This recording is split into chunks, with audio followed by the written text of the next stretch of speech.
네, 여러분 반갑습니다. 더불어민주당 정책위원회 의장 이계호 의원입니다.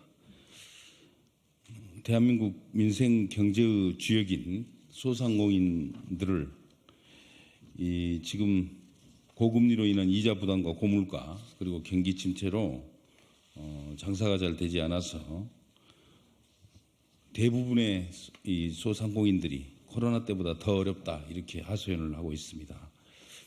이에 우리 더불어민주당은 민생경제 회복을 위해 수많은 소상공인들과 간담회 그리고 토론회, 현장 방문 등을 통해서 그동안 꾸준히 현장의 목소리를 경청해 왔습니다. 오늘 발표를 하게 되는 소상공인 공약은 그러한 현장의 목소리를 담았다 이렇게 보고를 드립니다.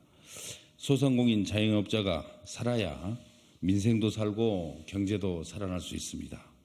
더불어민주당은 소상공인들이 이자 부담과 임대료 그리고 에너지 비용 등 부담은 줄이고 매출은 늘릴 수 있는 그러한 환경을 만들어 나가도록 하겠습니다.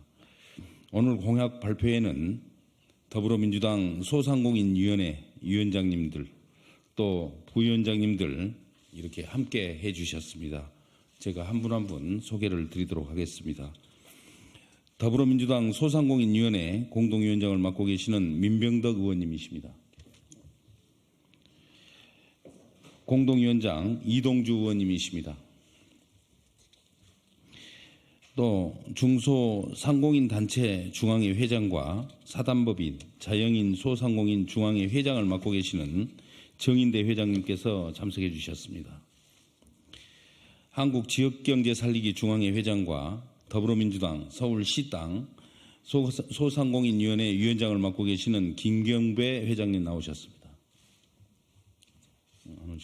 조금 늦으십니다. 한국차양산업연합회 회장을 맡고 계시는 권오금 회장님 함께해 주셨습니다. 네. 경기도 소상공인회 회장을 맡고 계시는 김영흥 회장님 지금 오시고 계십니다.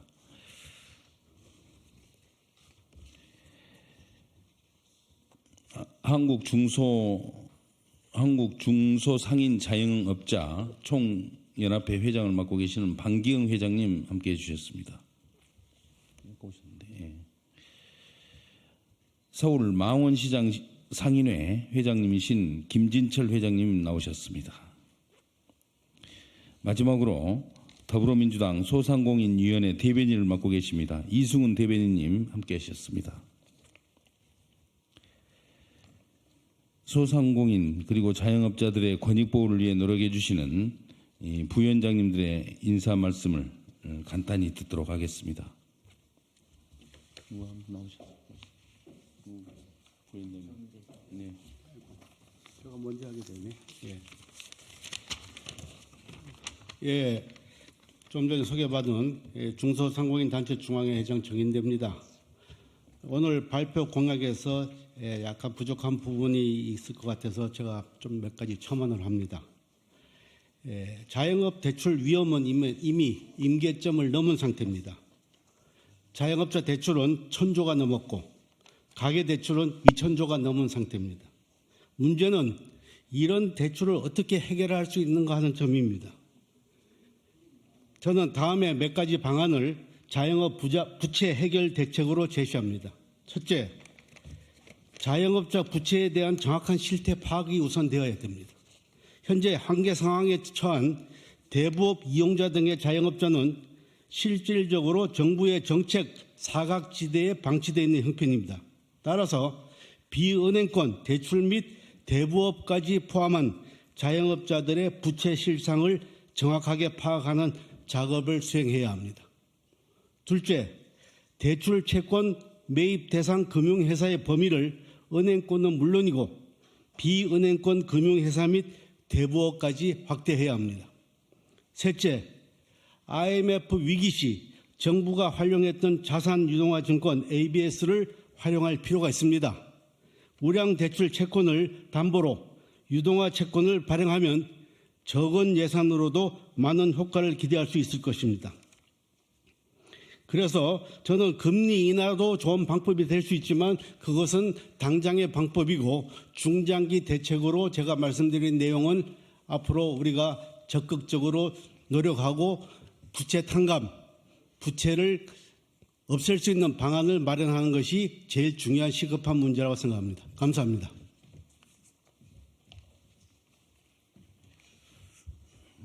다른 분들은 있으신가요? 예, 반갑습니다. 한국중소상인 자영업자 총연합회 회장 방기용입니다. 오늘 발표되는 8가지 민주당 공약은 4월달 총선 이후 꼭 당을 통해서 실현되기를 기대합니다. 8가지 담긴 공약도 중요하지만 지금 자영업자들은 그야말로 너무나 어려운 상황에 처해 있습니다. 앞과 뒤가 꼭꼭 막히고 옆 좌우가 막힌 그야말로 협곡에 처해 있는 3년 초과의 입장에 놓여 있습니다. 8가지 대책으로 저는 불가능하다고 생각합니다. 보다 근본적인 대책을 세워서 4월달 총선 이후에 자영업자들이 희망을 열어갈 수 있는 계기가 마련되기를 기대합니다. 한 가지만 말씀드리겠습니다. 여러 가지 대책이 있겠습니다만 자영업자들이 크게 어려운 이유는 근본적인 어디에 있느냐. 시장의 독과점에 있다고 생각합니다. 그 독과점을 해소할 수 있는 근본적인 대책이 입법을 통해 제도화되기를 기대합니다. 우리가 흔히 얘기하는 유통산업 발전법이라는 게 있습니다. 그것을 일부 개정해서 고가점화에 있는 시장을 완화하고 해소할 수 있는 유통산업 발전법 개정안을 4월 총선 이후에 꼭 민주당 의지로 실현해 주기를 기대합니다. 4월 총선 이후에는 우리 600만 자영업자들이 그나마 희망을 열 수 있는 그런 계기가 마련되고 소망을 키워갈 수 있는 그때가 되기를 기대합니다. 고맙습니다.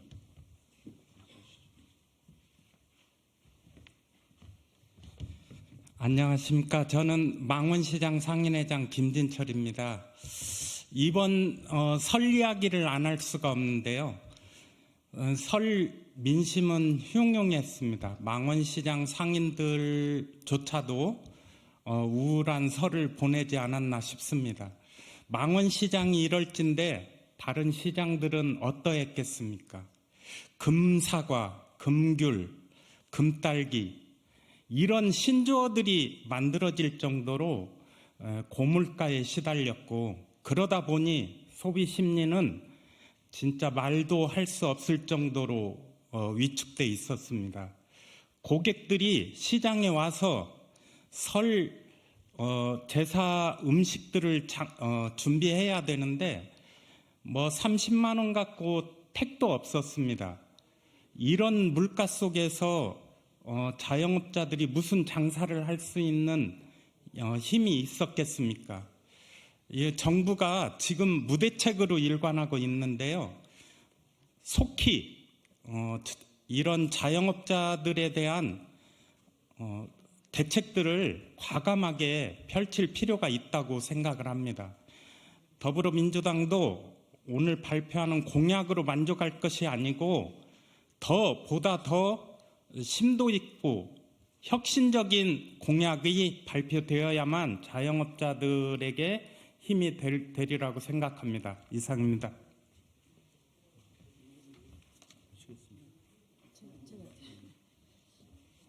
안녕하십니까. 저는 한국차양산업협회 회장 권오금이라고 합니다. 제22대 민주당 소상공인 공약 발표집 잘 읽어보았습니다. 응원합니다. 그러나 우리가 소상공이라 하면 상인과 공인이 엄연히 엄격하게 많이 다릅니다. 이 모든 정책과 공약에 세부적으로 상인과 공인에 대해서 구분해서 정책을 만들어서 소상공인이 느낄 때 민주당은 진심으로 소상공인을 아끼고 소중하게 생각하는구나 하는 그런 진심이 느껴지는 공약집으로 거듭나기를 바랄 뿐입니다. 감사합니다.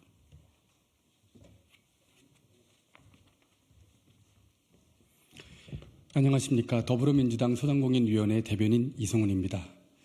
오늘 날씨가 많이 따뜻해졌습니다. 그러나 봄은 오고 있지만 대한민국 700만 소상공인의 마음은 아직도 엄동설한입니다. 이 추운 겨울에 한파를 묵묵히 그렇게 견뎌내고 있는 우리 700만 소상공인들께 저희가 작은 응원의 말씀을 드리고 싶고요. 죄송하다는 말씀도 듣고 드리고 싶습니다. 4월 10일 총선 때까지 저희가 많은 공약들을 저희가 준비하고 그것을 총선 이후에 실행하여서 우리 소상공인들에게 진정한 봄이 올 수 있도록 저희가 최선의 노력을 다할 것을 약속드립니다. 감사합니다. 네, 그러면 제22대 총선 더불어민주당 소상공인 공약을 발표를 하도록 하겠습니다. 공약은 정책위 의장인 저와 그리고 우리 민주당의 소상공인위원회 위원장이신 이동주 의원님 그리고 민병덕 의원님이 함께 나누어서 발표를 하도록 하겠습니다. 공약 발표가 끝나고 질의응답은 별도 백프를 갖도록 하겠다는 말씀 미리 전해드립니다. 시작하겠습니다. 제22대 총선 더불어민주당 소상공인 공약. 우리 경제의 뿌리이자 민생 경제의 근간인 소상공인 자영업자들은 삼고와 경기 침체로 코로나19 때보다 더 어려운 시기를 겪고 있습니다. 지난해 자영업자 대출은 1,050조 원을 넘어섰고 기준금리가 7배 상승하여 이자 부담이 천정부지로 치솟고 있는 상황입니다. 다중채무자가 178만에 이르고 다중채무자이면서 또 저소득, 저신용인 취약차주는 39만에 달하고 있습니다. 대출은 무려 116조 원에 달한다고 합니다.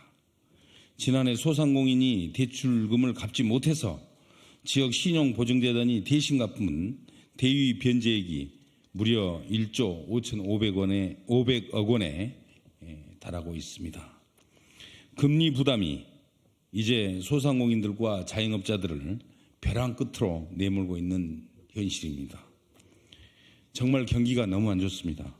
지난 1월 소상공인 체감 경기 지수는 48.1로 지난 2022년 2월 이후 23개월 만에 최저를 기록했습니다. 소상공인의 92.5%가 올해 경영 환경을 지난해와 비슷하거나 부정적인 것으로 전망을 하고 있는 상황입니다. 고물가로 원자재비와 재료비는 이렇게 계속 상승하는데 시민들은 지갑을 닫고 있습니다. 소상공인들 또 자영업자들은 장사 자체가 되고 있지 않아서 이자를 갚고 싶어도 갚을 수 없는 안타까운 실정입니다. 더불어민주당은 소상공인 자영업자들의 어려움을 조금이나마 덜어드리기 위해 노력해 왔습니다. 소비 촉진으로 매출을 증대시키기 위해 윤석열 정부가 전액 삭감한 지역 화폐 예산을 2023년에는 3,135억 원, 그리고 올해는 3천억 원을 증액을 시켰습니다. 소상공인 비용 부담을 완화하기 위해서 소상공인 전기요금 지원 예산 2,520억 원을 민주당의 주도로 반영을 했고 또 조만간 최대 20만 원의 전기요금 지원을 우리 소상공인들이 받을 수 있게 되었습니다. 하지만 이것으로는 소상공인 자영업자들의 어려움을 해결하는 데는 턱없이 부족합니다. 더불어민주당은 소상공인 자영업자들의 금리 부담과 경영 부담을 낮추고 매출을 확대를 해서 마음 편히 일하고 장사할 수 있는 환경과 기반을 반드시 만들겠습니다. 공약 첫째입니다. 첫째, 고금리로 인한 소상공인 자영업자들의 금리 부담을 대폭 낮추도록 하겠습니다. 소상공인 정책 자금을 지금보다 2배 이상 확대를 해서 저금리 대환대출 예산을 대폭 반영하여 소상공인 자영업자들에게 이자 감면 혜택을 제공하겠습니다. 소상공인이 급하게 필요할 때 이용하는 고금리의 보험 약관 대출을 합리적인 가상금리 책정으로 저금리로 전환토록 하겠습니다. 소상공인의 사업체 부채액은 1억 8,500만 원 정도 되고 있습니다만은 영업이익은 3,100만 원에 불과한 실정입니다. 이자를 감안하면 6년간 영업이익을 죄다 쏟아부어도 부채를 갚을 수 없는 실정입니다. 소상공인 자영업자들이 상환 압박에서 벗어나서 중장기로 갚을 수 있는 장기 분할 대출 프로그램을 도입토록 하겠습니다. 네, 둘째, 소상공인 자영업자들의 경영 부담을 대폭 덜어드리겠습니다. 소상공인 에너지 비용 지원을 위한 에너지 바우처를 도입했습니다. 올해 한시적으로 시행하는 영세 소상공인 전기요금 특별 지원 사업을 지속 추진하겠습니다. 임대료는 소상공인 자영업자들의 가장 큰 부담 중에 하나입니다. 올해 일몰 예정인 착한 임대인 세액 공제를 상시화하고 영세 소상공인을 대상으로 무이자 또는 저금리의 임대료를 지원하겠습니다. 윤석열 정부가 대선 공약으로 약속해놓고 파기한 임대료 분담제 도입 방안을 반드시 마련하겠습니다. 관리비로 임대료를 인상하는 꼼수를 방지하기 위해 관리비의 투명성을 확보하고 임대인의 계약갱신 거부 등으로 인한 퇴거 시 퇴거 비용을 보상받을 수 있도록 추진하여 상가 임차인을 보호하도록 하겠습니다. 간편결제와 모바일 상품권 등 결제 수단이 다양화되면서 소비자 편의는 증대되었지만 높은 수수료로 인해 소상공인 자영업자들의 부담은 커지고 있습니다. 금융회사, 전자금융업자 등이 가맹점 수수료를 산정할 때 원가 및 적정 수익 등에 근거한 적격비용 체계를 도입하고 영세, 중소소상공인은 우대 수수료를 적용하겠습니다. 모바일 상품권의 수수료 부담을 본사와 가맹점이 합리적 배분을 통해 소상공인 자영업자들의 경영 부담을 낮추겠습니다. 셋째, 지역화폐와 온누리 상품권 발행 규모를 대폭 확대하여 소상공인 자영업자의 매출을 늘리겠습니다. 코로나19보다 어려운 시기인 만큼 코로나 시기보다 지역화폐 발행 규모를 대폭 확대하여 골목상권을 살리겠습니다. 지역화폐의 국비 지원을 상시화하고 온누리 상품권의 사용처를 합리적으로 개선하고 확대하겠습니다. 전통시장에만 적용되는 신용카드 소득 공제를 지역화폐와 온누리 상품권이 사용 가능한 소상공인들의 모든 점포로 확대해서 매출 증대에 도움이 되도록 하겠습니다. 넷째, 소상공인 자영업자의 폐업지원금을 확대하고 신속한 제도전을 지원하겠습니다. 경기 침체로 소상공인 자영업자들의 폐업이 속출하고 있습니다. 지난해 폐업 사유로 지급된 노란우산 공제금이 1조 원을 넘어서고 있습니다.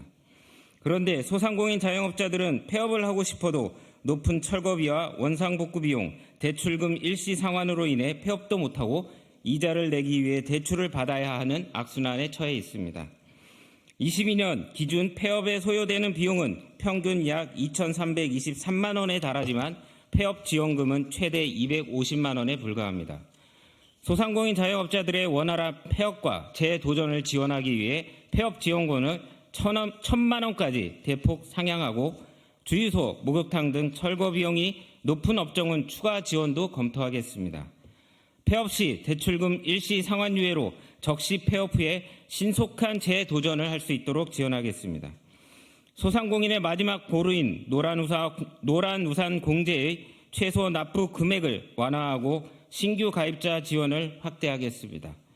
특히 폐업, 사망, 노령 등의 경우에는 공제금 수령 시 비과세를 적용하여 소상공인 자영업자들에게 조금이나마 도움이 되도록 하겠습니다. 네, 다섯째, 소상공인 전문은행을 도입해서 소상공인의 목돈 마련과 경제적 자립을 돕겠습니다. 1인 가구의 증가 등으로 유통시장과 소비 패턴이 급속하게 변화하고 있는 상황에서 민생경제를 책임지고 있는 소상공인 자영업자들에게 특화된 금융제도가 필요한 시점입니다. 소상공인을 대상으로 하는 전문은행을 설립하고 소상공인 금융 전문 연구기관을 설치하여 소상공인 자영업자의 창업, 성장, 폐업, 재도전 등 생업 주기별 맞춤형 금융지원 프로그램 개발 등을 적극 추진하겠습니다. 특히 영세 소상공인 대상으로 3년 동안 매월 저축하는 일정 금액만큼 정부가 매칭 지원하는 소상공인 내일 체험 공제를 도입하여 소상공인 자영업자들에게 목돈 마련의 기회를 제공하겠습니다. 여섯째, 온라인 시장에서 공정한 거래와 상생을 촉진하겠습니다. 소상공인 자영업자들의 온라인 플랫폼에 대한 의존도가 증가하는 만큼 과도한 수수료와 광고비 등 불공정 거래 행위도 증가하고 있습니다. 온라인 플랫폼 입점업체인 소상공인 자영업자들을 보호하고 상생하기 위해 플랫폼 사업자의 불공정 거래 행위를 금지하고 국내외 거대 플랫폼 사업자의 독과점에 따른 폐해 방지를 위한 법적 근거를 마련하겠습니다. 더불어 온라인 플랫폼 입점 사업자뿐만 아니라 가맹점주, 대리점주, 수탁사업자의 단체 등록제와 단체 협상권을 부여하여 합리적인 거래 계약을 유도하도록 하겠습니다. 7째, 소상공인 인력지원법을 제정하여 인력난을 해소해 나가겠습니다. 첨단 기술의 발전과 산업구조 등의 변화로 소상공인은 인력난을 겪고 있습니다. 소상공인 구인, 구직 연계 강화, 지역, 업종, 직종별 인력 양성 사업 등 소상공인 인력지원법을 제정하여 인력난을 해소하겠습니다. 8째, 화재로부터 소상공인 자영업자의 재산을 지켜내겠습니다. 지난 서천시장 화재처럼 전통시장과 상점과의 큰 불이 발생하면 소상공인 자영업자들은 한순간에 삶의 터전과 재산을 잃게 됩니다. 화재 공제에 가입했어도 보장 한도가 낮아 피해를 감당하기 어렵습니다. 화재 공제 대상 범위를 전통시장뿐만 아니라 주변 상점가와 화재에 취약한 골목 상권까지 확대하겠습니다. 또한 보상 한도를 현실화하고 30.6%에 불과한 화재 공제 가입률을 높여 화재로부터 소상공인 자영업자들의 재산을 지키겠습니다. 소상공인 자영업자가 살아야 민생도 살고 경제도 살아납니다. 더불어민주당은 3고와 경기 침체로 큰 어려움을 겪고 있는 소상공인 자영업자들이 부담은 줄이고 매출은 늘릴 수 있는 환경을 반드시 만들겠습니다. 감사합니다. 수고하셨습니다.